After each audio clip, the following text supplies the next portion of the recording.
So guys, कल थी सेबी की मीटिंग। ऑल दो जितने भी आउटकम्स हैं वो ज्यादातर वही आपके एफआईज को इंडियन मार्केट में वापस से अट्रैक्ट करते देखने को मिले। और ये रिपोर्ट आपके आई थी कल शाम को। ठीक है, तो बीएससी का वीडियो मैंने आप लोग के साथ लगभग 12 बजे 1 बजे के आसपास डिस्कस कर दिया था। शाम को बीएससी में आपके साथ अपलोड नहीं कर पाया, बट हमने पॉसिबिलिटी समझी थी कि ये जो मीटिंग है उसमें किन किन पॉइंट्स पर बात हो सकती है। जैसे कि आपके म्यूचुअल फंड्स पर मेजर फोकस रहेगा, और दूसरा एफआईएस और एफपीएस को वापस से इंडियन मार्केट में बुलाने के लिए, जिसमें आपके ब्रोकरेजेस के एक्सपेंसेस वगैरह वगैरह वो चीजें वहां पर कट होंगी। तो इन्वेस्टर्स को इसका short term negative effect, apart from this long term perspective पे जब हम देखते हैं मार्केट को ओवरऑल, तो एफआईएस की एंट्री से मार्केट ऑफ कोर्स बढ़िया रिकवर करता है, मतलब मार्केट एक अच्छे रन पर जाता है। अब इन्हीं सब चीजों को देखते हुए अगर आप कल के दिन की इस मीटिंग के आउटकम्स देखोगे तो ये पॉइंट यहां पर कट किया गया है। ठीक है, आईपीओ के अंदर डीआरएचपी क्या होता है? डीआरएचपी एक्चुअली एक ड्राफ्ट होता है जो कि कोई भी आईपीओ लाने वाली कंपनी सेबी के साथ शेयर करती है। बस ड्राफ्ट होता है और कुछ भी नहीं है। तो एक चेंज पहला आपको यही देखने को मिल गया। इन्वेस्टर्स को कंफ्यूजन होती है इन चीजों से कहीं ज्यादा, लेकिन इन्वेस्टर्स के लिए ना इतना कंफ्यूजन के अंदर घुसने की बात होती नहीं है। हमें कंपनीज के फंडामेंटल, फाइनेंशियल्स, इन सब चीजों को देखना होता है। अगर कोई कंपनी आईपीओ लेकर के आ भी रही है, आप सबसे पहले ये देखो कि वो कंपनी कौन से सेगमेंट में क्या काम कर रही है, किस सेगमेंट में कंपनी ज्यादा प्रॉफिटेबल बिजनेस दे रही है। उसके बेसिस पर एक इन्वेस्टर उस आईपीओ के अंदर एंट्री करता है। तो यहां पर एक पहला डिसीजन यही लिया गया है। इसके बाद बहुत सारे डिसीजन है। अगर मैं आपको बताऊं तो लगभग 19 डिसीजन यहां पर लिए गए हैं। पहला डिसीजन यहां पर आ जाता है अमरजीत सिंह ईटीएफ के ऊपर का ये डिसीजन है।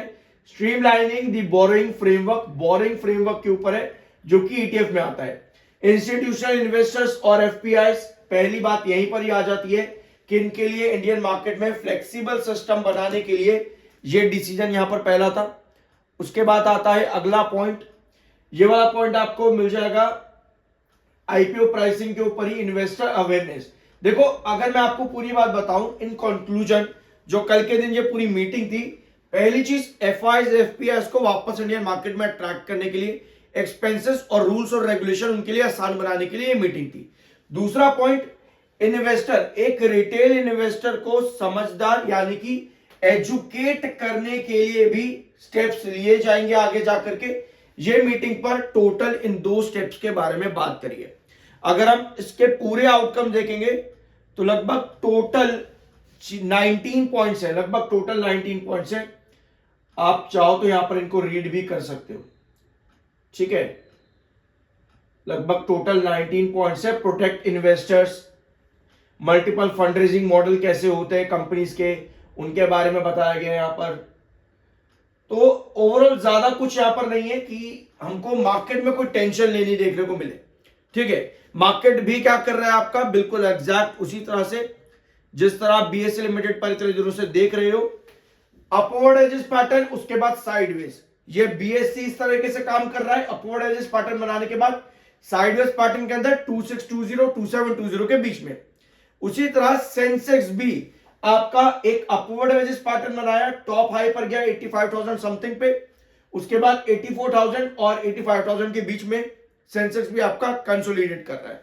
ठीक है, और आई बिलीव कि अब तक अगर आप चैनल पर रेगुलर रहे हो, ये चीज तो आप सीख गए होंगे कि अपवर्ड एजेस पैटर्न के बाद में आपका बनता है एक साइडवेज पैटर्न। ठीक है, अब की रिफॉर्म इनिशिएटिव्स आपके यहां पर क्या क्या है, जैसे कि एक्सपीडाइटेड रजिस्ट्रेशन ऑफ एफआईएस, बिल्कुल यही मेजर फोकस यहां पर कल की पूरी मीटिंग के अंदर था। फॉरेन पोर्टफोलियो को वापस इंडियन मार्केट के अंदर लेकर के आना। तो 2025 में सेलिंग इतनी आई है एफआईएस की कि अब सेबी अक्टूबर के महीने से, अक्टूबर का फर्स्ट वीक, तब से लेकर के अभी तक लगा पड़ा है कि एफआईएस को वापस मार्केट में बुलाया जाए, उनके लिए रूल्स एंड रेगुलेशन जो है वो थोड़े से आसान किए जाए। अब आप कल तक सुन रहे होंगे कि भाई मार्केट तो क्रैश हो जाएगा, मार्केट तो क्रैश हो जाएगा। अब मार्केट एक्सपर्ट्स और ब्रोकरेज हाउसेस प्रेडिक्ट कर रहे हैं कि साल 2026 के आखिर तक मार्केट 90,000 पॉइंट पर होगा। अब आप कहोगे भैया 90,000 बस इतना ही, इतने से क्या होगा?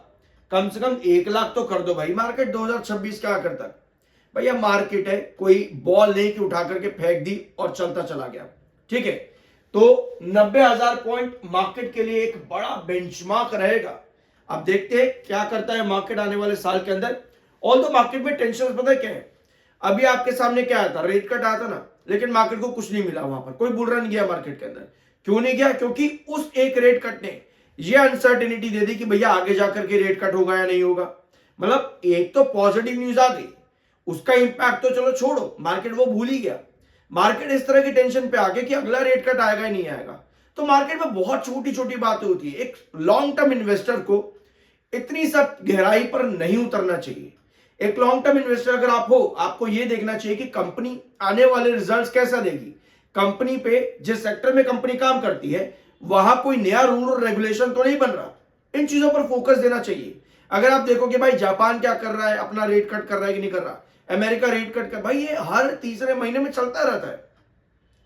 अगर आप इन पॉइंट्स पर कहोगे कि भाई अब तो मार्केट क्रैश हो जाएगा, अब तो मार्केट भाग जाएगा, ये बहुत खराब चीज है। ये आपको ही मैनिपुलेट करेंगे। आप कहोगे भाई मेरे को पागल बनाते हैं, मेरे को पागल बनाते हैं रोज रोज। कल एक कमेंट भी आया था बड़ा ही प्यारा सा, भाई यूट्यूबर पागल बनाते हैं। तो आप क्यों बन रहे हो पागल? सीरियसली मैं बोलता हूं, मैं मार्केट का महीने में सिर्फ एक वीडियो देता हूं, क्योंकि मुझे टेंशन ही नहीं देनी किसी को, ना खुद लेनी कि भाई मार्केट गिर जाएगा, ऐसा हो जाएगा, वैसा हो जाएगा। आराम से काम करो यार, आप ही के लिए है मार्केट। अगर हम ही टेंशन लेंगे कि भाई कल मार्केट गिरेगा आज बढ़ेगा, तो क्या ही लॉन्ग टर्म इन्वेस्टर क्या ही होता है फिर। अगर हर दिन लॉन्ग टर्म इन्वेस्टर मार्केट को ही देख रहा है कि मार्केट आज गिर गया कल बढ़ गया, तो क्या ही लॉन्ग टर्म इन्वेस्टर। तो एक और मीटिंग कल के दिन बीएससी लिमिटेड में थी। अब इस मीटिंग में आपको देखने को मिलेगा सीआईओ रीडेजिग्नेटेड और साथ में सीटीओ। बीएससी यहां पर क्या कर रहा है, 16,000 शेयर लगभग 1,60,000, जिसकी वैल्यू रहेगी 10 प्राइस के आसपास, और सेक्शन 8 में इनकॉर्पोरेशन कर रहा है।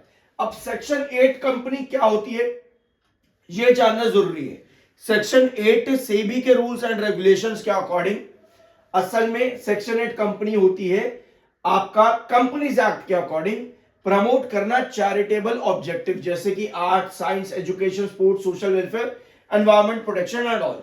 तो चैरिटी के लिए ये सेक्शन 8 कंपनी होती है। Acquisition of equity shares in propose section 8 company pursuant to SEBI rules and regulation and आपका कंपनीज एक्ट। और नाबार्ड आप यहां पर देख सकते हो, small industries development bank of India, national stock exchange of India limited. तो इस अपडेट से आपको ज्यादा कुछ लेना देना नहीं है, कोई पॉजिटिव या कोई नेगेटिव अपडेट ये नहीं है। मेजॉरिटी ऑफ मार्केट एक्सपर्ट्स का यही मानना है कि अभी कुछ टाइम तक शॉर्ट टर्म में स्टॉक आपका बीएससी लिमिटेड जो है वो कंसोलिडेट करता देखने को मिल सकता है। होल्ड की रेटिंग है और टारगेट लगभग 3,250 के आसपास का है according to market experts. Company के फंडामेंटल स्ट्रॉन्ग है, तो आप इसमें लॉन्ग टर्म के लिए जा सकते हो, ये कहना है मार्केट एक्सपर्ट्स का। और 38.3 का एमएफआई है, 44.5 का आपका आरएसआई है, टेक्निकल न्यूट्रल है। एक छोटी सी नेगेटिव चीज यहां पर यह हुई है कि आपका एमएसीडी जो है वो बेयरिश पर आ चुका है 29.5। अब देखो आपने जितना कुछ भी यहां पर अभी वीडियो में देखा, अब आप टेक्निकल्स पर आ जाओ। आपके टेक्निकल्स बता रहे कि एमएसीडी बेयरिश आपका यहां पर है। ये क्या बताता है? मार्केट अभी क्या कर रहा है, कंसोलिडेट कर रहा है साइडवेज, क्योंकि अपवर्ड है जिस पैटर्न मार्केट ने रिसेंटली तोड़ा है, तो मार्केट भी कंसोलिडेट कर रहा है। बीएससी के दो लेवल जो हम इतने दिनों से डिस्कस कर रहे हैं, 2620 2720, ये दो लेवल्स आपके। अब इन दो लेवल्स पर बीएससी भी कंसोलिडेट कर रहा है, क्योंकि बीएससी ने भी अपना अपवर्ड एजेस पैटर्न तोड़ा है, अपवर्ड एजेस पैटर्न बीएससी ने भी तोड़ा है। तो ऐसी सिचुएशन पर जहां आपको इतना कुछ कंक्लूजन्स के अंदर मिल रहा है, तो आपको समझ में आता है कि चलो एमएसीडी बेयरिश है, अभी हमारे पास रिजल्ट का भी टाइम बचा है, अभी हमारे पास कुछ नेगेटिव नहीं है मार्केट में, बट कुछ पॉजिटिव भी इतना बड़ा नहीं है कि मार्केट एक बड़ा ब्रेकआउट या बड़ा ब्रेकडाउन दे दे, इतना भी कुछ हमारे पास में नहीं आ रहा है। तो उस कंडीशन पर हम क्या करते हैं, हम वही पुराना कंसोलिडेशन रिपीट कर देते हैं। अब बीएससी लिमिटेड ने आज फिर से क्या किया, कल की क्लोजिंग कहां आ रही थी, 2620 के ऊपर क्लोजिंग आ रही थी ना, जैसे ही बार बार डिप दे रहा है 2620 के नीचे, उसी सेशन वापस रिकवर हो जाता है या अगले सेशन वापस 2620 पे खड़ा हो जाता है, क्योंकि एक अपवर्ड वेजेस पैटर्न आपको कंसोलिडेशन बताता है गिरने के बाद में। ठीक है, जब अपवर्ड वेजेस पैटर्न टूटता है आपको कंसोलिडेशन बताता है। तो 2620 इंपॉर्टेंट बेस आपका इस कंसोलिडेशन का। और अगर आपको ब्रेकआउट चाहिए, जैसे आज की कैंडल ये वाली आपके पास में है, एक सस्टेनेबल कंसोलिडेटेड कैंडल आपके पास में है, कमिंग सेशंस के अंदर अगर हमें इस तरह की पोजीशन मिलती है तभी हम चांसेस लेके चल सकते हैं कि 2720 पर आपका एक हैंगिंग बेस क्रिएट कर दे। ठीक है, तो इस तरह का कंसोलिडेशन आपको मिलता है अपवर्ड एजेस पैटर्न के ब्रेकडाउन होने के बाद में। और ब्रेकआउट कैसे मिलता है, वही चीज आपकी सस्टेनेबल क्लोजिंग आनी जरूरी है रिस्ट्रिक्शन के ऊपर, जैसे 2720 के ऊपर तो आपको ब्रेकआउट मिलता है। उसमें क्या होता है, जो आपका रिस्ट्रिक्शन है उसके ऊपर क्लोजिंग देकर बेस बनाने की कोशिश करता है उस रिस्ट्रिक्शन के ऊपर, तब आपके ब्रेकआउट्स मिलते हैं। ब्रेक डाउन देना होता है तो आपको नजर आने लग जाता है कि आपके पास इस तरह की कैंडल बनेगी वहां पे। अब कल की जो कैंडल थी वो 2620 के ऊपर क्लोज हो रही थी। जब भी आपको ब्रेक डाउन होना होता है किसी बेस के नीचे, तब आपके पास इस तरह की पोजीशन आती है जहां ऊपर की डेल सेल को इंडिकेट करती है, क्लोजिंग नीचे आती है बेस लाइन के, उसके बाद लगातार कॉन्जिक्यूटिवली आपके पास इस तरह की कैंडल्स बनती हैं, उसको कहते हैं ब्रेकडाउन। यानी कि आपके पास साइंस मिलने शुरू हो जाते हैं बेस के कैंडल फॉर्मेशन पर और रिस्ट्रिक्शन के कैंडल फॉर्मेशन पर, कि आपको ब्रेकआउट मिलेगा या कंसोलिडेट करेगा। ठीक है, आई होप कि इस वीडियो में आपको कुछ सीखने को मिला होगा। I am NISM certified, subscribe जरूर कर देना। मिलता अगले वीडियो में।